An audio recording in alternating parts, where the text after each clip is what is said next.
Hello everyone, welcome to the e-tutorial series of the Income Tax Department TDS section Kerala. In this video series, we have included various topics related to TDS return preparation and filing, online and offline correction return preparation and filing, and various other online correction procedures. We hope that these videos will provide a one-stop solution regarding your TDS related queries. In many cases, we have found that the deductors have not yet registered with the Traces website. This video is for all those who have doubts regarding registration with the Traces website. In this video, we will guide you through the step-by-step procedure of registering a deductor in Traces website. The deductor must keep a few things in his mind before registering his TAN with the Traces. 1. The TAN can be registered on Traces only once. Then the deductor must ensure that a non-nil statement was already filed and it should be processed at the time of registration on Traces. So what is a nil statement? A nil statement is a statement where there is reporting of bin or challan with zero amount in the statement. So the total tax amount in that statement should be zero. So before registering his TAN with the Traces, the deductor must ensure that a non-nil statement was already filed and it should be processed at the time of registration.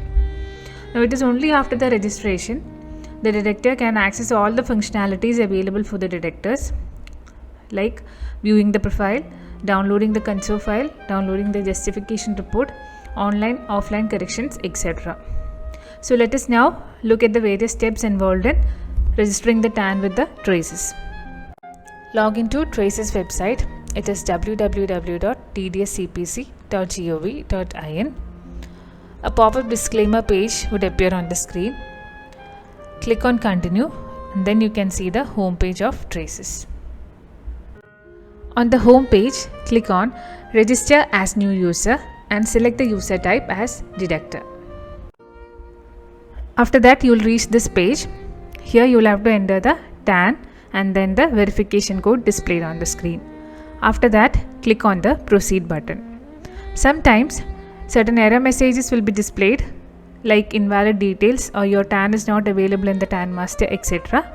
And these might be the possible reasons for those errors. 1. You have not filed any statement in the last 8 quarters, or you have only filed the nil statements, or the statement filed is not processed by the Traces, or the TAN you have entered is an invalid one. After clicking on the Proceed button, you will reach this page where you will have to enter the token number of the last TDS return filed by you. And while entering the token number, you should remember 2 things. 1. The token number should be of the regular or the original statement of the last TDS return filed by you. That is, it should not be of the any correction returns filed after the original return. It should be of the regular or the original return. And secondly, in the field token number, you should always type the token number and not copy it from elsewhere and paste it in that field. You should always type the token number. In the last page, you have given the token number of the last regular return filed by you, and in this page you are going to give the challan details or the book entry details used in that return. But you will have to note a fact that if you have filed a correction return after the original return, then you will have to give the challan details or the book entry details used in the correction return. Now in case you are a garment deductor, you will be having only the book entry details. You won't be having any challan details. In such a case, tick at the checkbox provided at the top of the page where it is said that please select if the payment was done by book adjustment for garment deductors. In such a case, you need not enter the BSR code and the challan serial number. You have to enter only the date on which tax was deposited, which would normally be the last date of every month, and the challan amount. Now in case you are a non-garment deductor, you will be having challan payments only. Then you will have to enter the BSR code, the date on which tax was deposited, the challan serial number, the challan amount, and the CD record number. CD record number means the challan detail record number, and this is not a mandatory field. This column is required to be filled only when the same challan is mentioned more than once in a statement. After giving in these details, you will have to enter 3 unique PAN amount combinations used in the return. Now if you filed a correction return, then you will have to give the details used in the correction return and not the original return. You should make sure that the PAN you are entering is a valid PAN, and in case you don't have a valid PAN, you will have to tick at the checkbox provided in the part 2 of the page. After filling in all these details, click on the Proceed button. Some examples of unique PAN and amount combination are given in this page. Now, if the statement contains 3 directory rows with the same PAN, that is, some PAN is given there and the corresponding amounts against the directories are 1000.00, 1000.00 and 2000.00, then the deductor needs to fill details like in the first row he'll write 1 PAN and 1000.00. In the next row he'll write the same PAN and 2000.00. Now the amount 1000, as you can see, is deducted 2 times, but you fill it only once because the PAN and the amount 1000, that combination won't be unique again because it has already been filled once. That's why you are filling that PAN and the amount 1000 only once, okay? So in the next example also we have the same PAN and 4 amounts. So the 1000.00, 1000.00, 1500.00 and 2000.00. So the deductor fills the details in the first row, the same PAN 1000.00, second row same PAN 1500.00 and third row the same PAN 2000.00. So here also that 1000, that amount, it is not entered twice because once you enter it again it won't be unique. After clicking on the Proceed button, you will reach this page.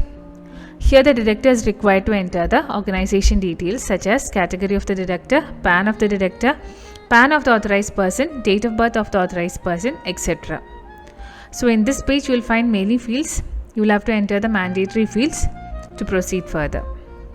PAN of the deductor will be auto-populated from the TAN database if it is available there, or else the user will have to enter the PAN manually. For garment deductors, PAN is not mandatory. So if you are a garment deductor, choose the appropriate category in the field category of the deductor. Name and father's name of the authorized person will be auto-populated from the PAN database based on the PAN and date of birth provided by the user. Now if you want to change any details in the TAN database, you will have to submit a TAN change request form at www.tin-nsdl.com. A few things have to be noted. One is PAN status should be active at the time of registration, and this status can be checked at the Department e-filing website, that is www.incometax.gov.in. Then in case of individual and proprietor, PAN of the deductor and PAN of the authorized person may be the same. In all other cases, PAN of the deductor and PAN of the authorized person may be different. The authorized person should always be an individual. Therefore, the PAN of the authorized person, the fourth character of the PAN of the authorized person should be the character P.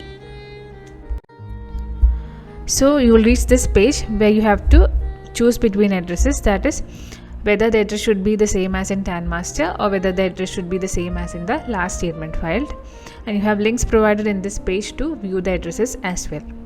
Now in case we are providing a different address, in this page you can enter the address and communication details, but it should be your current address. Details entered here will be saved only in traces and will not be updated in the TAN database.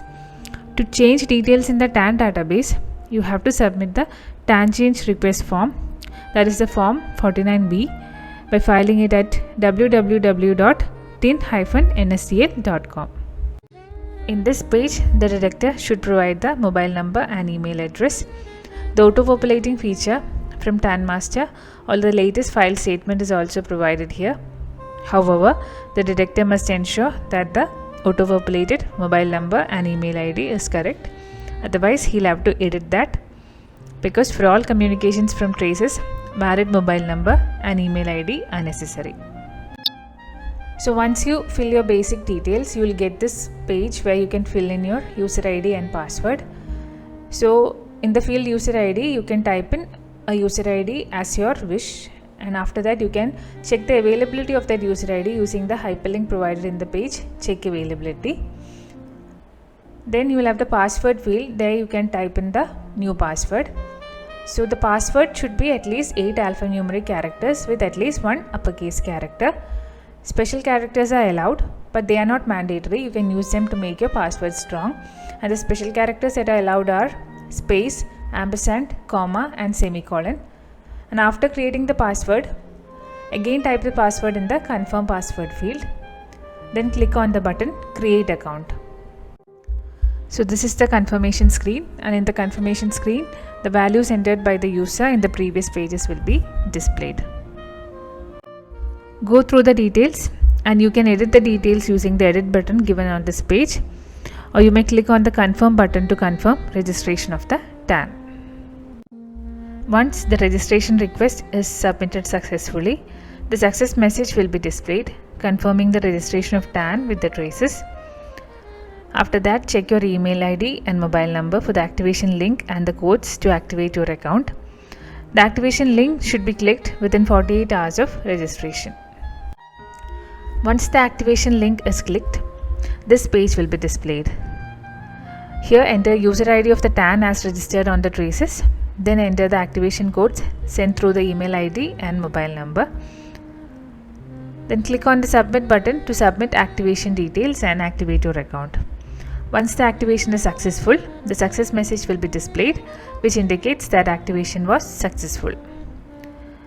You may click on the login button to proceed further. After that, you will reach this screen where you will have to select the Deductor button, then enter your user ID, password, TAN and then the verification code as displayed on the screen.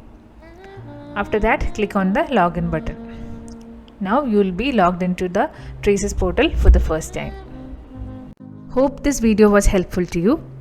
Please give your valuable feedbacks and suggestions regarding this video in the email ID displayed on this page. Please send us a mail if you want us to include any other relevant topics in this e-learning program. Thank you so much.